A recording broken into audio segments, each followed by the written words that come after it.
जय हिंद साथियों, बिहार पुलिस सिपाही की परीक्षा 2025 के लिए आज के सुपर प्रैक्टिस सेट में 50 चुनिंदा प्रश्नों को लेकर आए हैं, जो कि साथियों आपके एग्जाम में आने की बहुत ही ज़्यादा चांसेस है। तो आज का सेट आप लोगों के लिए बहुत ही ज़्यादा महत्वपूर्ण होगा, इसलिए आप लोग पूरा सेट को ध्यान से लगाइएगा और लास्ट में आप कितने क्वेश्चन सही कर पाते हैं ये सेशन के लास्ट में कमेंट करके बताना है। तो रात के 8 बज चुके हैं, फटाफट से आप लोग लाइव चैट के साथ जुड़ जाइए और जिनको भी क्लास का पूरा नोट चाहिए, यानी जो भी क्लास में एक्स्ट्रा क्वेश्चन बताएंगे वो चाहिए और साथ में क्लास का जो PDF है आंसर के साथ चाहिए, तो इसके लिए आपको प्ले स्टोर से ये वाला एप्लीकेशन डाउनलोड कर लेना है। उसके बाद फिर ऑल कोर्स पर क्लिक करना है, यहाँ पर बाय नाउ करके इस बैच को ले सकते हैं। बाकी बैच में क्या क्या मिलेगा सब कुछ लिखा हुआ है। ये हमारा व्हाट्सअप नंबर है, इससे कॉन्टैक्ट या फिर मैसेज करके अधिक जानकारी भी ले सकते हैं। तो चलिए इसी के साथ आज के सेट को स्टार्ट करते हैं। तो साथियों आज का पहला क्वेश्चन देखिए, नीचे लिखे कवकों में से कौन सा खाने के लिए उपयुक्त है। चलिए बहुत ही शानदार क्वेश्चन है, बताइए इसका आंसर क्या होगा। नीचे लिखे कवकों में से कौन सा खाने के लिए उपयुक्त है। बिल्कुल इसी टाइप से एग्जाम में क्वेश्चन बनता है। तो यहाँ पर इसका सही जवाब है सी ऑप्शन, मोरकेला एस्क्यूलेंटा। ठीक है, ये जो कवक है ये खाने वाला कवक है। यहाँ पर सी ऑप्शन आपका सही है। अच्छा, ए ऑप्शन में जो ये एमानिटा मस्करिया है ये क्या है, तो एक प्रकार का जहरीला मशरूम है। क्या है, जहरीला मशरूम। और खाने वाला कवक जो है मोरकेला एस्क्यूलेंटा। अच्छा, कवक का अध्ययन क्या कहलाता है, माइकोलॉजी। और शैवाल का अध्ययन क्या कहलाता है, फाइकोलॉजी। ये हम आपको बता चुके हैं। चलिए आगे बढ़ते हैं। क्वेश्चन नंबर देखिए दूसरा, संचरणीय रोग का मुख्य कारक क्या है। बताइए संचरणीय रोग का मुख्य कारक क्या है। तो इसका सही जवाब है घरेलू मक्खी।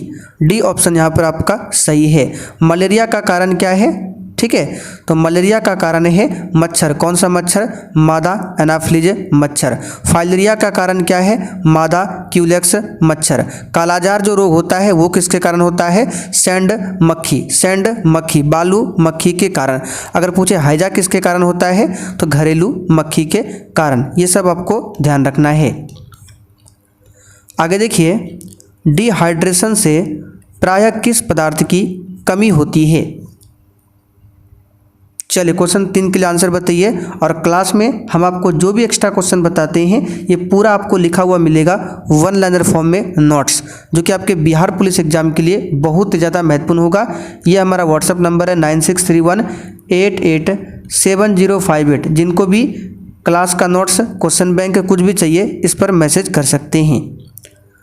तो डिहाइड्रेशन से प्रायः किस पदार्थ की कमी होती है, इसका सही जवाब है सोडियम क्लोराइड। बी ऑप्शन आपका सही है। डिहाइड्रेशन को हिंदी में कहते हैं निर्जलीकरण। चलिए आगे देखिए, लाइपेज का स्रावन कहाँ से होता है।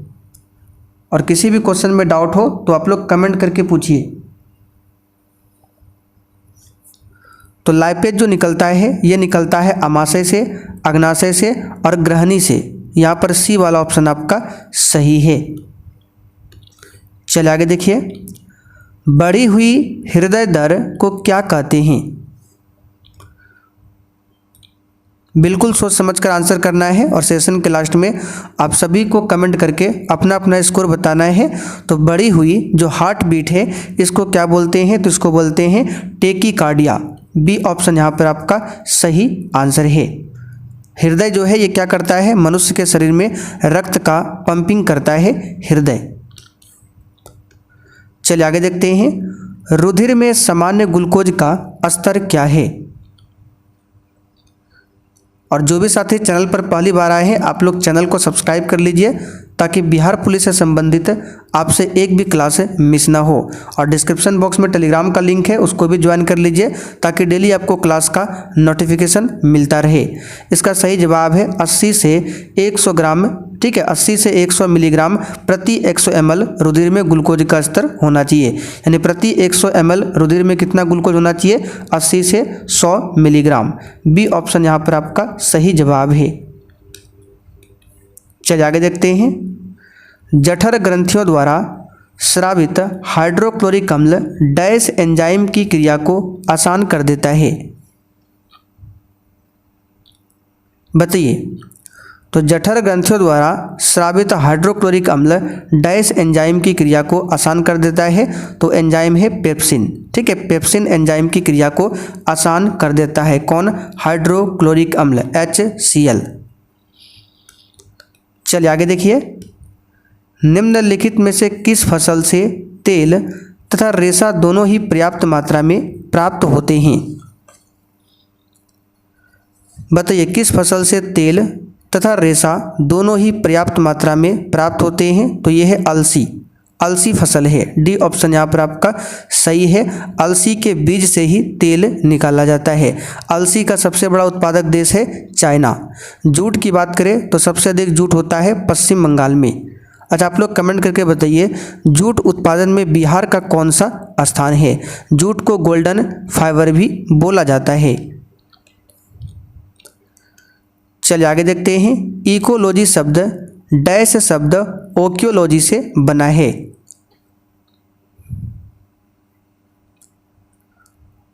इसका सही जवाब है यूनानी शब्द से बना है। ए ऑप्शन यहाँ पर आपका सही है। अच्छा, अगर आपसे पूछे कि इकोलॉजी शब्द का प्रयोग सबसे पहले ओकियोलॉजी के रूप में किसने किया था? तो याद रखिएगा अर्नेस्ट हैकल ने। प्राणी विज्ञान शास्त्री है अर्नेस्ट हैकल।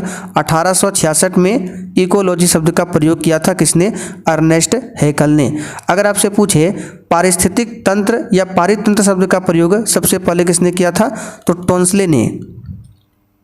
ठीक है, टोंसले ने सबसे पहले पारिस्थितिक तंत्र या पारितंत्र शब्द का प्रयोग किया था 1935 में। अच्छा, सर्वाधिक अस्थायी पारिस्थितिक तंत्र क्या है? तो महासागर। अगर आपसे पूछे कि सर्वाधिक अस्थायी पारिस्थितिक तंत्र क्या है? तो महासागर। और पारिस्थितिक विज्ञान केंद्र कहाँ पर है? कर्नाटक की राजधानी बेंगलुरु में। कहाँ पर है? कर्नाटक की राजधानी बेंगलुरु में। आपको कुछ भी लिखने की जरूरत नहीं है, सब कुछ लिखा हुआ मिलेगा। चलिए आगे देखिए, मैथ्स का क्वेश्चन है, एक घनाकार बॉक्स की 4 दीवारों का क्षेत्रफल 36 सेंटीमीटर स्क्वायर है, तो इसकी भुजा की माप ज्ञात कीजिए। तो सिंपल सा क्वेश्चन है, एक घनाकार बॉक्स की 4 दीवारों का क्षेत्रफल है। तो घनाकार बॉक्स है, तो घनाकार जो बॉक्स है उसमें प्रत्येक दीवार जो होगा वर्ग के आकार का होगा। क्या होगा? वर्ग के आकार का। और हम सभी जानते हैं वर्ग का क्षेत्रफल होता है ए स्क्वायर। तो यहाँ पे क्या है? एक घनाकार बॉक्स की 4 दीवार है, तो एक वर्ग का क्षेत्रफल ए स्क्वायर, तो इसमें 4 वर्ग होगा घन में, तो कितना होगा? 4a square. और 4a स्क्वायर का मान दिया हुआ है 36 सेंटीमीटर स्क्वायर। ठीक है, तो यहाँ से a स्क्वायर बराबर क्या आ जाएगा? 4 से 36 9 बार में जाएगा, तो 9 हो जाएगा। a का मान कितना हो जाएगा? √9, यानी कि a का मान हमारा आ जाएगा 3 सेंटीमीटर। यहाँ पर देख सकते हैं बी ऑप्शन में दिया है। निम्नलिखित में से किसने भारतीय होम रूल लीग की स्थापना किया था? बताइए, निम्नलिखित में से किसने भारतीय होम रूल लीग की स्थापना किया था? सही जवाब है बाल गंगाधर तिलक। ठीक है, 1916 में पुणे में भारतीय होम रूल लीग बाल गंगाधर तिलक के द्वारा स्थापित किया गया था। ठीक है, कब किया था? 1916 में। पूरा डेट पूछे 28 अप्रैल 1916 को। कहाँ पर? महाराष्ट्र के पुणे में। अच्छा, एनी बेसेंट ने कहाँ से किया था? तो मद्रास में। ठीक, एनी बेसेंट द्वारा मद्रास में सितंबर 1916 को Akhil Bharatiya home rule league की स्थापना की गई थी। तो बाल गंगाधर तिलक ने पुणे से किया था और एनी बेसेंट ने कहाँ से किया था? तो याद रखिएगा मद्रास से। दोनों क्वेश्चन को ध्यान रखिएगा। अच्छा, भारत में होम रूल आंदोलन के जनक कौन माने जाते हैं?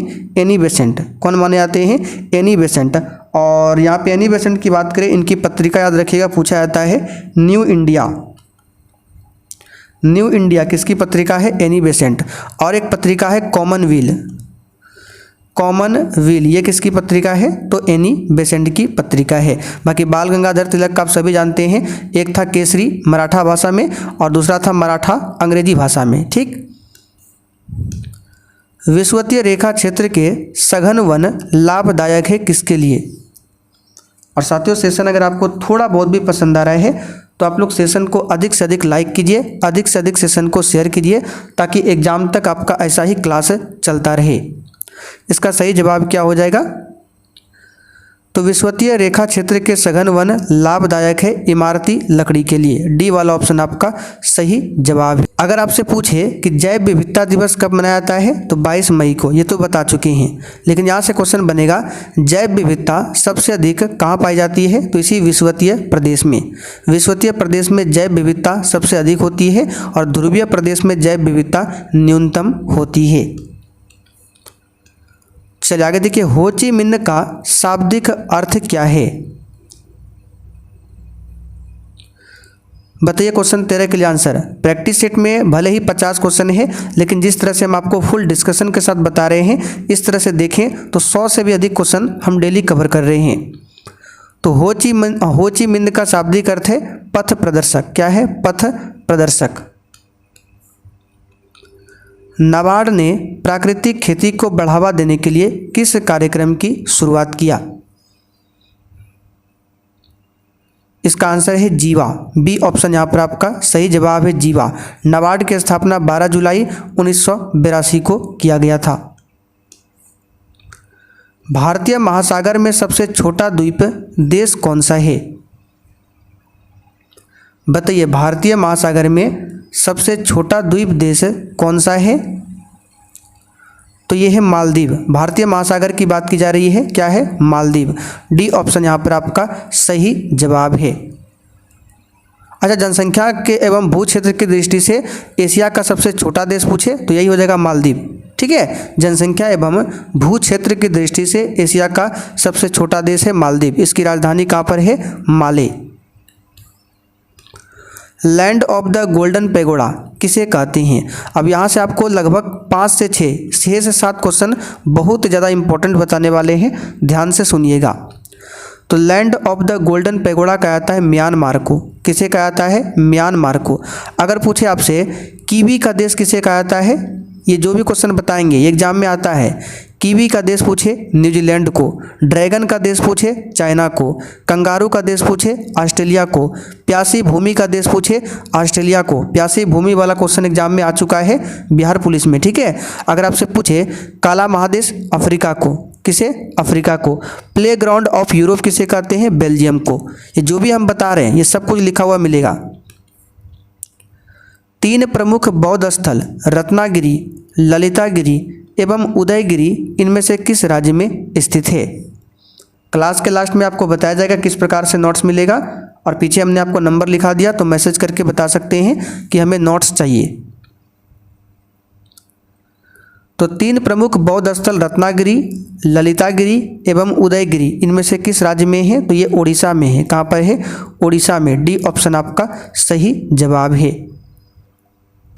चलिए आगे देखते हैं। गोल्डन गर्ल पुस्तक के लेखक कौन है?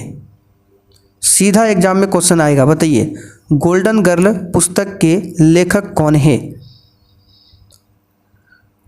तो इस पुस्तक के लेखक है पीटी उषा। पीटी उषा को उड़न परी भी बोला जाता है। सचिन तेंदुलकर को मास्टर ब्लास्टर बोला जाता है। तराइन के प्रथम युद्ध में निम्नलिखित में से किसको पृथ्वीराज चौहान तृतीय ने हराया था?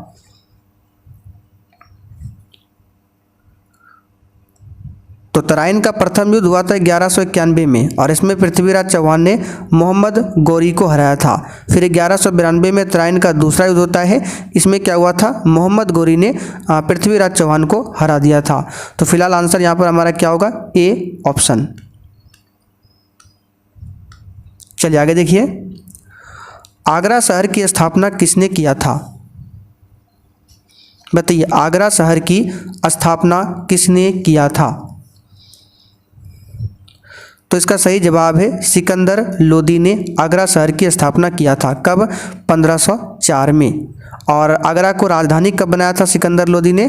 तो 1506 में। सिकंदर लोदी की बात करें तो सिकंदर लोदी को गुलरुखी के नाम से भी जाना जाता है। किस नाम से?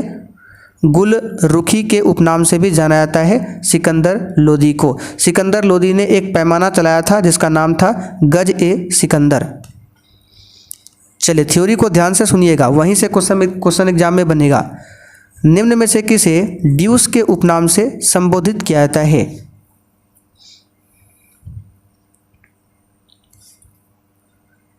इसका सही जवाब है मुसोलिनी को। किसे? मुसोलिनी को। डी वाला ऑप्शन यहाँ पर सही है। नेपोलियन की बात करें तो नेपोलियन का उपनाम क्या दिया जाता है? The little corporal. ठीक है, अगर आपसे पूछे द लिटिल कॉर्पोरल के उपनाम से किसे जाना जाता है? नेपोलियन को जाना जाता है। हिटलर का उपनाम क्या है? तो यहाँ पर नाम लिख देते हैं फ्यूहर, फ्यूहरर है। ठीक है, फ्यूहरर के उपनाम से हिटलर को जाना जाता है। अच्छा, आयरन मैन के नाम से किसे जाना जाता है? लौह चांसलर के नाम से बिस्मार्क को। बिस्मार्क को आयरन मैन या फिर लौह चांसलर के नाम से जाना जाता है। मत्तानचेरी पैलेस कहाँ पर स्थित है?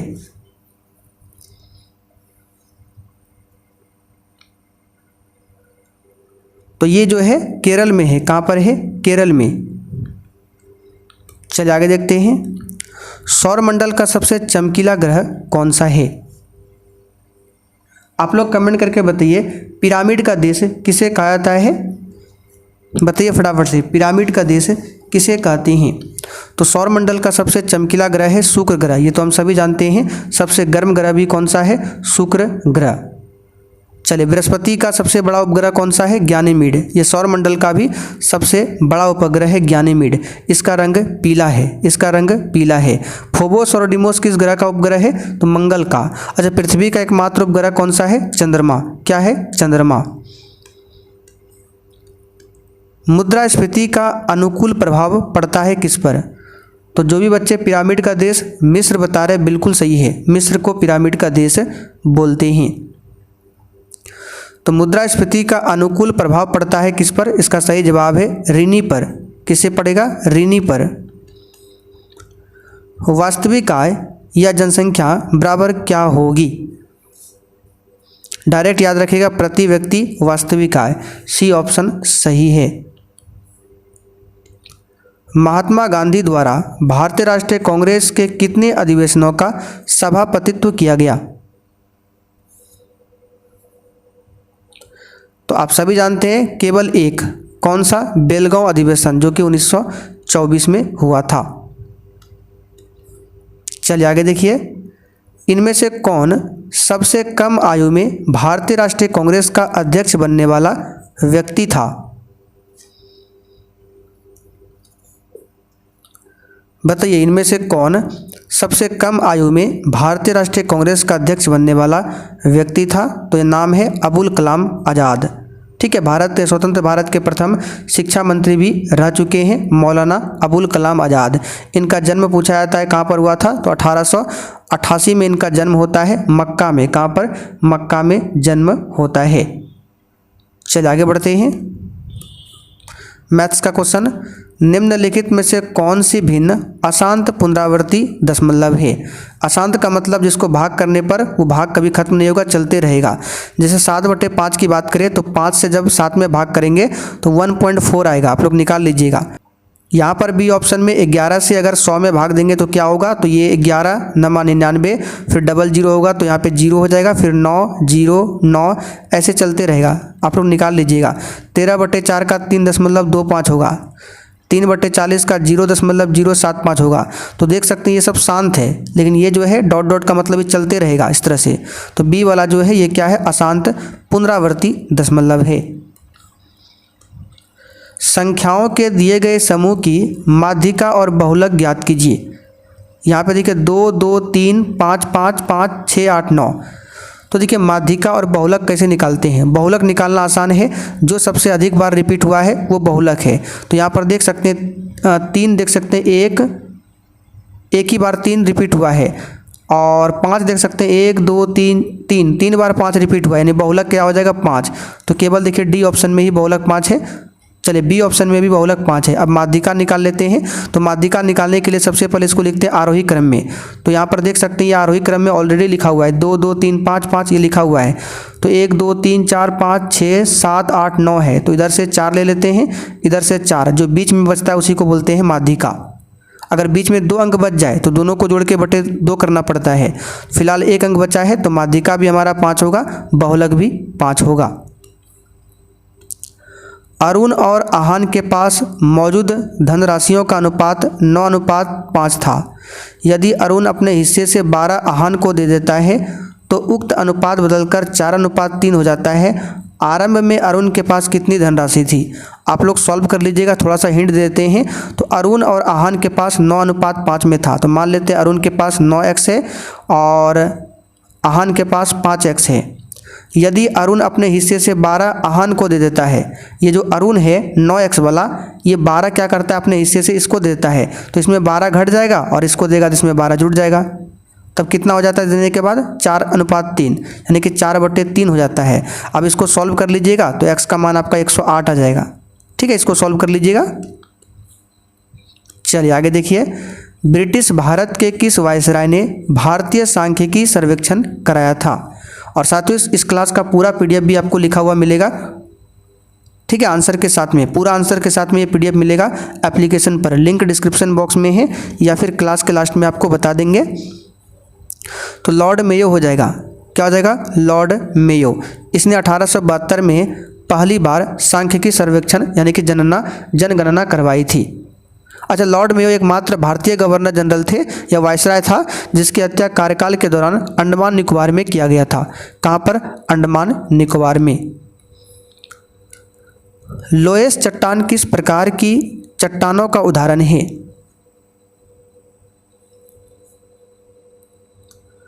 तो लोएस चट्टान जो है ये परतदार चट्टान का उदाहरण है। कौन सा? परतदार चट्टान का उदाहरण है। और लोएस मिट्टी की बात करें, एक लोएस मिट्टी भी होता है। लोएस मिट्टी में जो होता है वो बहुत उपजाऊ और कृषि के लिए उपयुक्त होता है, लोएस मिट्टी। चलिए आगे बढ़ते हैं। निम्नलिखित में से कौन सा युग्म संपादक और समाचार पत्र सुमेलित नहीं है? राजा राम मोहन राय, संवाद कौमुदी, ईश्वर चंद्र विद्यासागर सब दिया है। कौन सा सुमेलित नहीं है? तो यहाँ पे देखिए सर्वेंट सोसाइटी ऑफ इंडिया, ये कई बार बता चुके हैं। सर्वेंट सोसाइटी ऑफ इंडिया हो जाएगा कौन? गोपाल कृष्ण गोखले। गोपाल कृष्ण गोखले, तो ये वाला ही सुमेलित नहीं है। बाकी अमृत बाजार पत्रिका मोतीलाल घोष बिल्कुल सही है। सोम प्रकाश, ईश्वर चंद्र विद्यासागर। संवाद कौमुदी क्या हो जाएगा? राजा राम मोहन राय। संवाद कौमुदी के साथ एक और है मिरातुल अखबार। मिरातुल अखबार, इसके भी संपादक कौन है? राजा राम मोहन राय। ठीक है, एनी बेसेंट की 2 पत्रिका अभी हमने आपको बताया था, न्यू इंडिया और कॉमनवेल्थ। यह एक गर्म धारा है। तो साथियों गल्फ स्ट्रीम ये एक गर्म धारा है। ठीक है, क्या है? गर्म धारा है। अटलांटिक महासागर की गर्म जलधारा है गल्फ स्ट्रीम। यहाँ पर डी ऑप्शन आपका सही है। हम्बोल्ट जलधारा की बात करें तो प्रशांत महासागर की ये ठंडी जलधारा है। कनारी जलधारा की बात करें तो ये अटलांटिक महासागर की ठंडी जलधारा है। चलिए आगे देखते हैं। कच्चा तीबू द्वीप विवाद किन देशों के बीच था? बताइए, कच्चा तीबू द्वीप जो विवाद है किन देशों के बीच था? तो ये आपका भारत और श्रीलंका के बीच। भारतीय संविधान का कौन सा अनुच्छेद राज्य को पर्यावरण के संरक्षण तथा संवर्धन के लिए निर्देशित करता है? बताइए कौन सा आर्टिकल है? तो ये है अनुच्छेद 48 का ए। क्या है? 48 का ए। 44 में क्या है? कई बार बता चुके हैं, नागरिकों के लिए समान नागरिक संहिता है।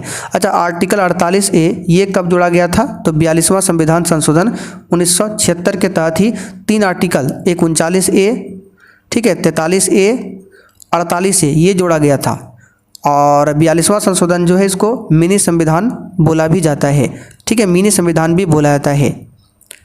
भारतीय संविधान के निम्नलिखित में से किस भाग में संघ लोक सेवा आयोग से संबंधित प्रावधान शामिल है?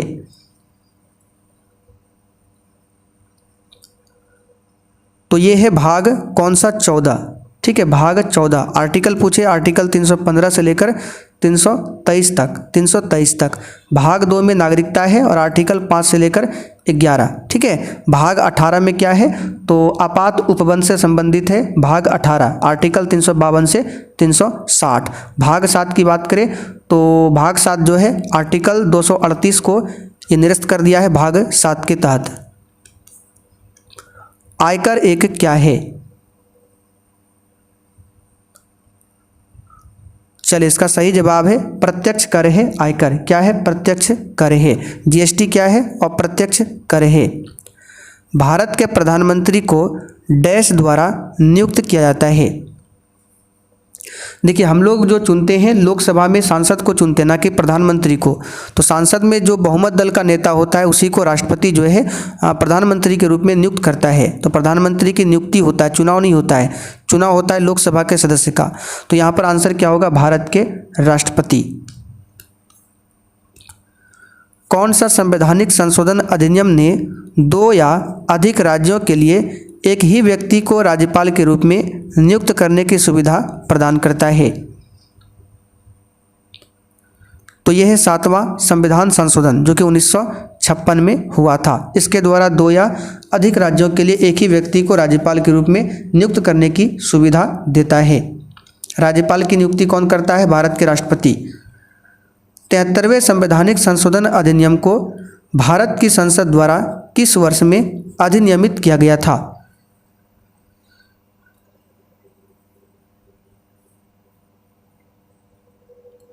तो इसका सही जवाब क्या होगा? 1992। अधिनियमित किया गया था 1992 में और लागू हुआ था कब? तो ये 24 अप्रैल 1993 को लागू हुआ था, इसलिए 24 अप्रैल को पंचायती राज दिवस मनाते हैं। अच्छा, 73वां संविधान संशोधन जो है इसके तहत पूछा जाता है कहाँ से लेकर कहाँ तक आर्टिकल जोड़ा गया था? तो आर्टिकल 243 से लेकर 243 ओ तक जोड़ा गया था 73वां संशोधन से। इसी के तहत 11वीं अनुसूची को भी जोड़ा गया था। 11वीं अनुसूची, ठीक है। 11वीं अनुसूची में कितने विषयों का उल्लेख है? टोटल 29 विषयों का उल्लेख मिलता है 11वीं अनुसूची में। 13 दिसंबर 1946 को संविधान सभा में ऐतिहासिक उद्देश्य संकल्प को किसने रखा था?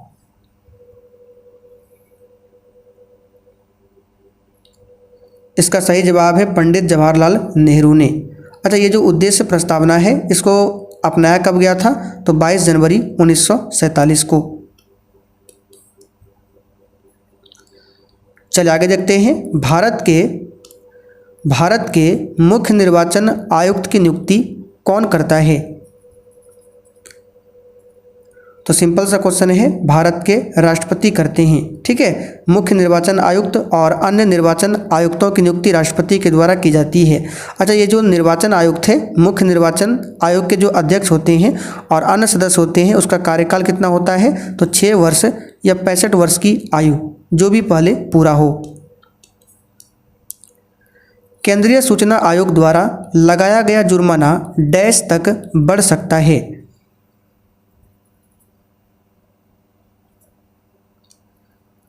इसका सही जवाब है 25,000 रुपया।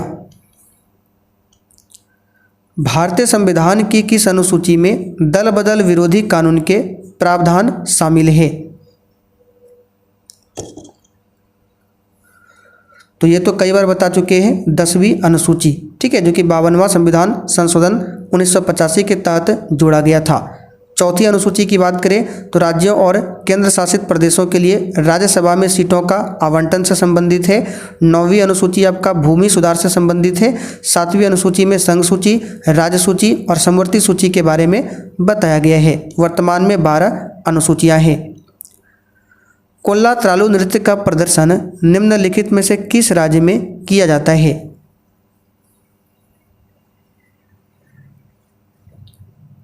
तो ये किया जाता है आंध्र प्रदेश में। चलिए आगे देखते हैं। पंजाब का निम्नलिखित में से कौन सा त्यौहार पारंपरिक रूप से रबी की फसलों की कटाई से संबंधित है?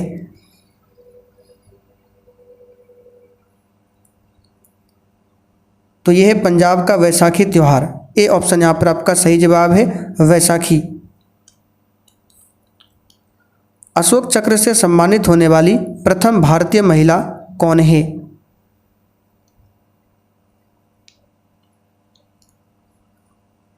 तो इसका सही जवाब क्या हो जाएगा? इसका सही जवाब है नीरजा भनोट, ठीक है, नीरजा भनोट। यहाँ पर ए ऑप्शन आपका सही है। चलिए आगे देखिए। भारत की जनगणना 2011 के अनुसार बिहार डैश प्रतिशत की साक्षरता दर के साथ सबसे कम साक्षर राज्य है।